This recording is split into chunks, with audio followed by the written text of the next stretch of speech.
Hi, welcome back. If you're new here, my name is Jen. I am an imperfect homemaker living a small home life in the northernmost part of Maine. Today, I am baking rolls from scratch, tackling some of Mount Laundry, and returning to my living room painting project. It's a busy day, so let's get started.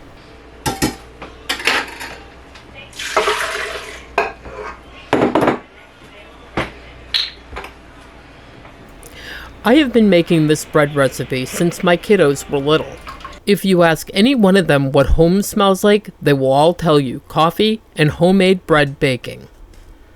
It's a very basic recipe, and if you are interested, I will be adding it in the description below. I kept myself really busy today with projects. It rained again. It rained cats and dogs. The sky opened up and it was pouring.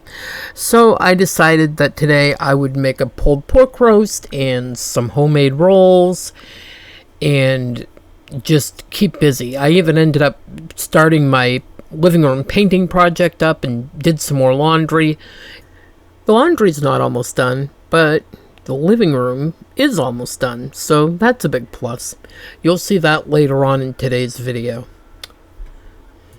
I would love if you guys would share with me your favorite bread or crockpot recipes, especially healthier crockpot recipes, because the ones that I have been making for years probably are not really all that healthy, unless you're eating them within portion control and so forth, which is what I did today, but I'd like something healthier.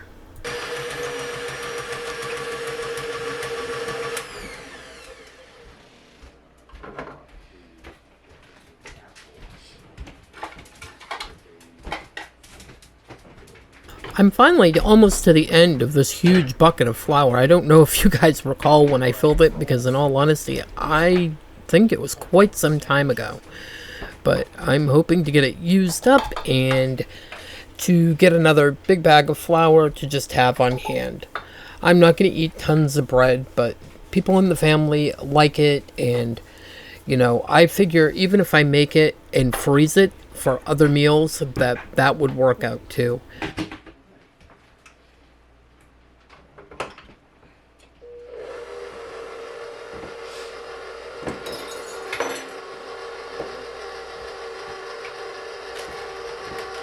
Here's a little live poll for all of you. If you have a KitchenAid mixer or some kind of mixer, what color is yours?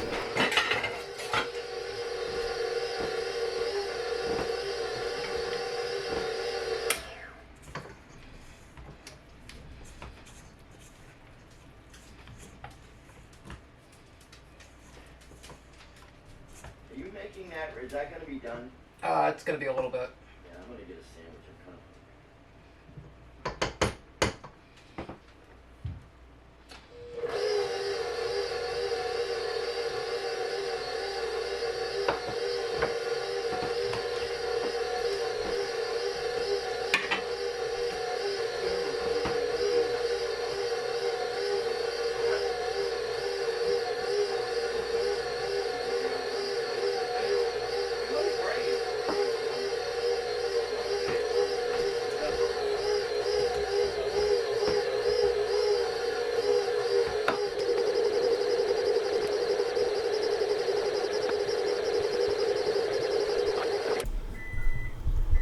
One thing I really do love about the new stove that I bought not all that long ago is it has a proofing mode built into it, which means I can make my bread, hit proof on my oven, and stick my bread in there, and it is the perfect temperature for rising my bread. That is magic. Once you send me a message, it doesn't need internet to reopen. And I'm not even having it written down for me, I'm having it written down for you. Since now when you write everything down, make sure everything's on that list. Then we can confirm. Have I told you guys how much I love the sealer? And this is the exact reason why. Beyond sealing up meats, if I open up a package, I can just reseal it closed and don't have to worry about getting different packaging or dirtying anything up. I just seal it in the package it's in.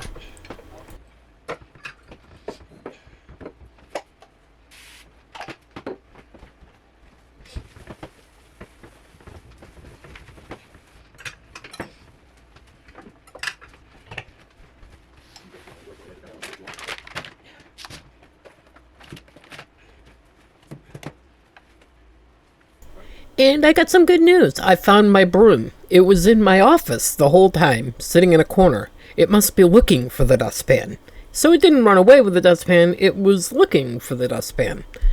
And I found my battery, too. It was on the floor under my desk. So all my problems are solved except the dustpan.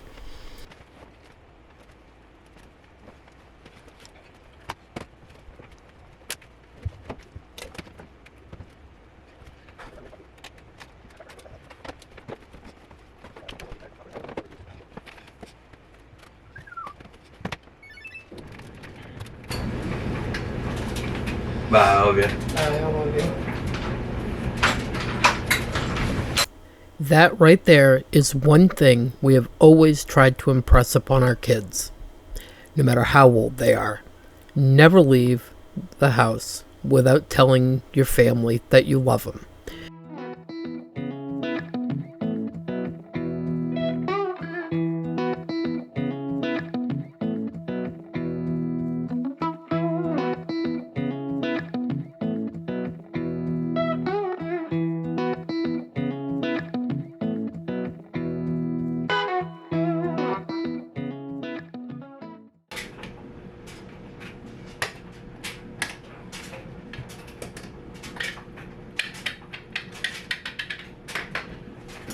I realized about halfway through making this pulled pork that the recipe called for apple cider vinegar, and that I had forgotten to put it in. So I added it in about halfway through, and it came out just fine. It didn't come out any different than it did the other time. I knew that it needed some other kind of liquid, but I was too lazy to look it back up, and wasn't even really sure if I could find the exact same recipe, so when I remembered it, I just decided, I'll pour it in and we'll see what happens. And it turned out fine. The recipe that I used seemed to be very forgiving because I used pretty much the same spices, except this time I added in, I think it's supposed to be like Mrs. Dash, but it was the generic that Save-A-Lot carries, and it was actually really good with that added in.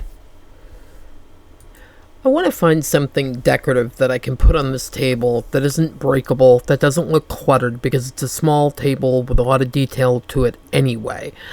I haven't been able to seem to find anything around the house, and I didn't get to go to the Dollar General the other day, and I'm not even sure I want to go there to find something.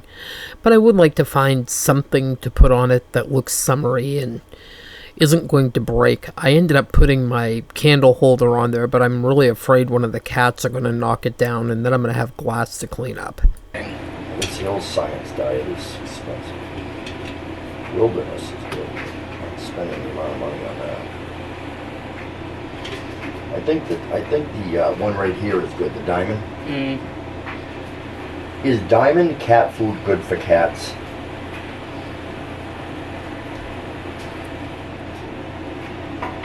Alexa, is diamond cat food a good quality cat food for cats?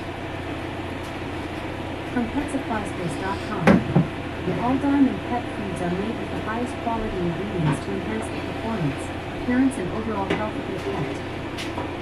I'll get 20 pounds of that. That's enough? I think so, yeah. I think you'll find they'll eat less of it.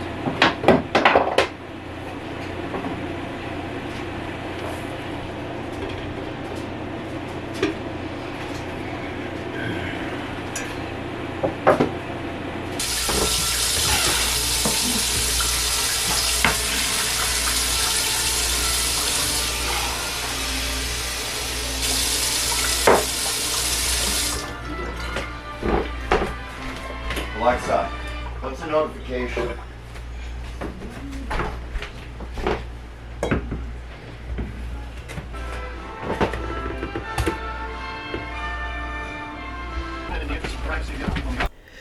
Some of you may not be able to relate to this story, or what I'm about to tell you, and some of you maybe can.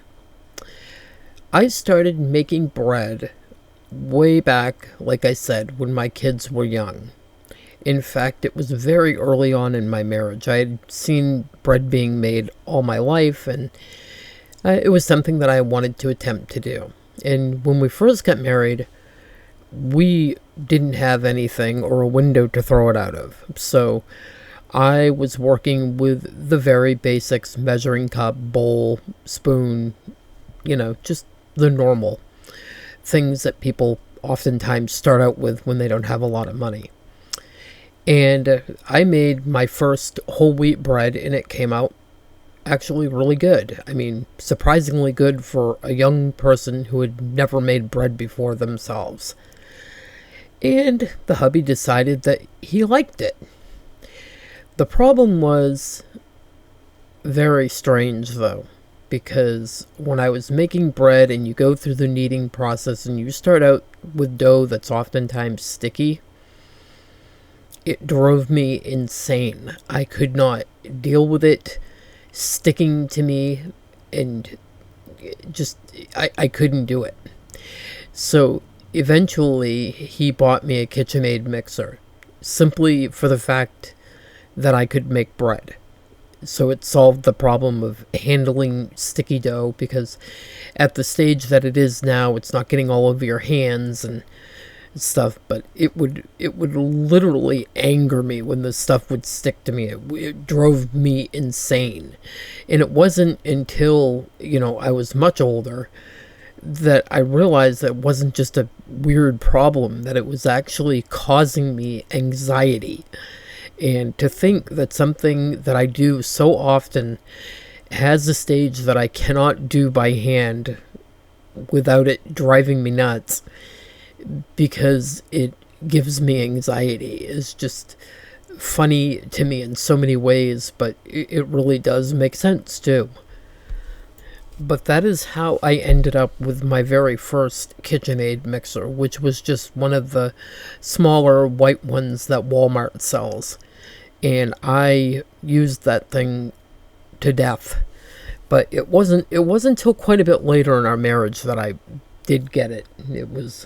I didn't make bread super often early on because of the fact that I just didn't like handling the sticky dough.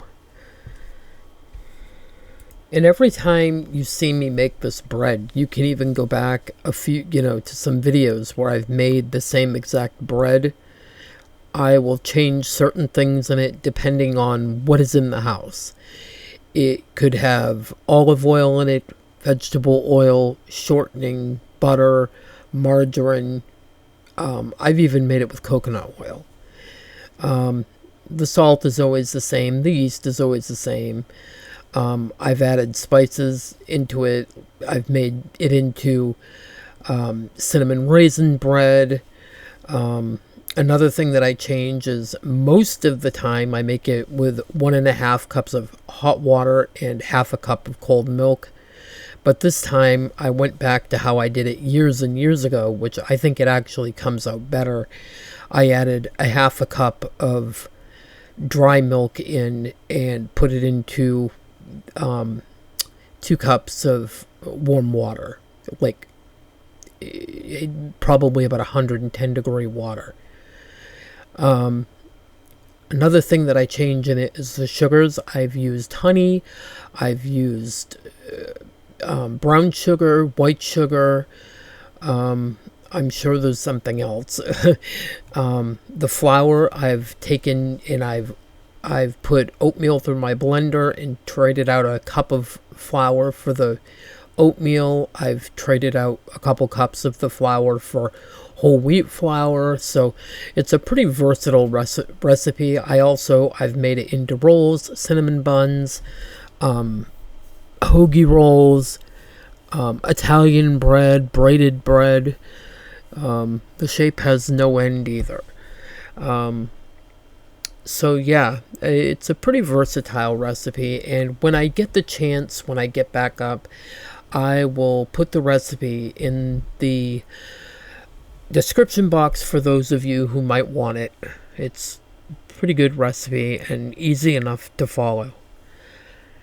And as far as the butter, sometimes I do put that on and sometimes I don't. Sometimes I brush the rolls or the bread with beaten egg before I bake it, or I dust flour over them, or oatmeal. I'll sprinkle a little oatmeal over them, or just whatever suits me in the moment, I guess. Bella was super excited when she came downstairs and realized that her Giga had made homemade bread. In fact, she said, "Is that homemade?" And I said, "Of course it is. What other kind would it be?" And she said, "Well, I want one." And she, pretty much like always, got the first one and ran away with it. So that was that.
I have to say, I was more than a little bit disappointed when I realized that this part of the video was completely just blurry.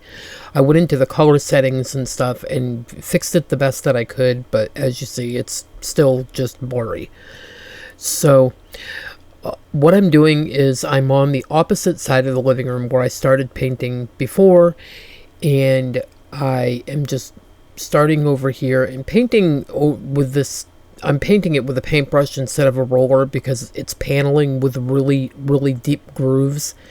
And I tried it with a roller before and it just wasn't having it. It was leaving all kinds of white spots and I had to go over it time and time again. So it was just easier to use the brush. And in a minute or so here, just a few seconds, the video is going to clear up and you can see a little bit better what I'm doing. The biggest thing is now that I'm going to have my son pull the TV down off the mount so that I can get behind the TV and behind the TV stand after tonight. Alright.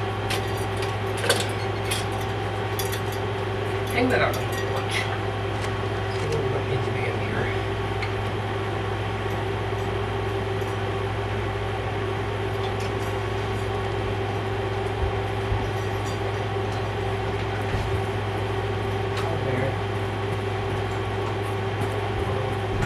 Motion detected at the front door.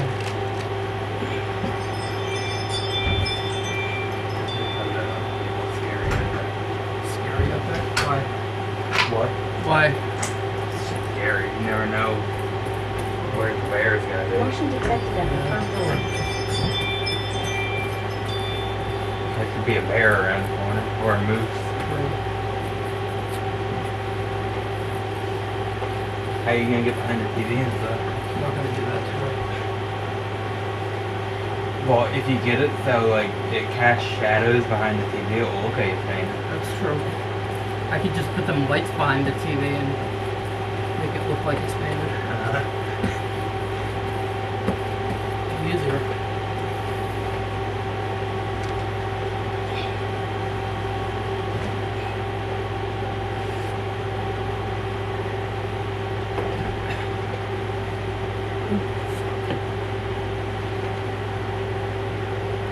That time I got it on the curtains.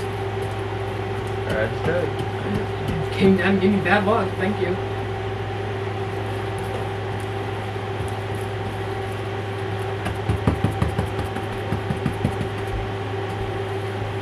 So just fine, but no, you have to say something.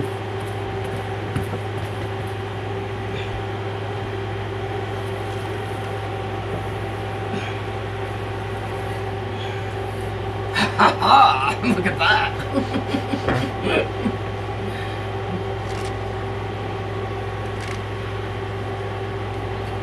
Why didn't I think of that before? Oh, you could have just took the curtains down. No, that's too simple. I need to live there.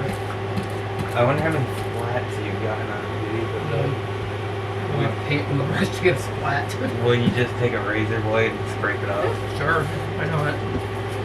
But honestly, you'll probably be doing you a favor. You'll probably be like, oh, now I gotta get a new one. I wish you would.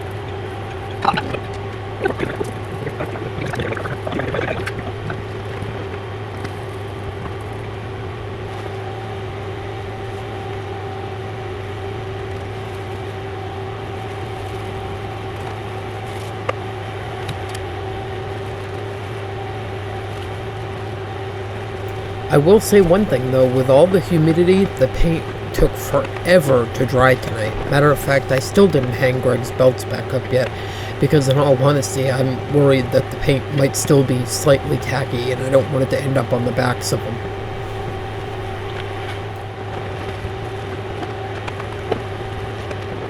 I got some paint on the curtain here and I sprayed some of the spray away on it and it took it right off.